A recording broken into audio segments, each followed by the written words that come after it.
Coach Dan here from the Strength Revolution, and I'm here to teach you how to do a guillotine press. Now, before I demonstrate this, the biggest thing on this one is that you are not going to be pressing what you normally would do with a regular bench press.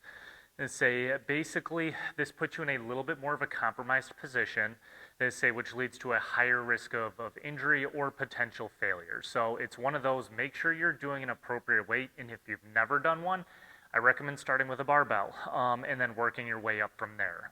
So basically what you're gonna go ahead and do is you're gonna lay down. I like to go a little bit actually wider on my grip. So normally I do it like a thumb's distance away from this first grip change here. But I actually like to go about pinkies out to the first power ring.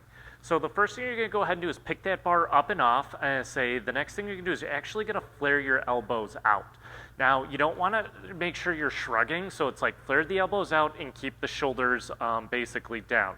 Now, what makes this different than a regular chest press is you're actually lowering this down to your neck. So that's why they call it a guillotine press, is for that exact reason. So now when you're in this position, you should feel a huge stretch through your chest, and I'm gonna actually bring it up.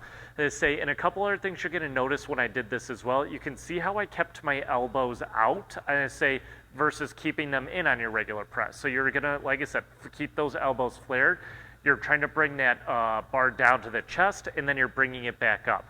So basically, where you should sort of feel that stretch is like almost top of the chest going into the shoulder. You shouldn't be feeling in the shoulder though.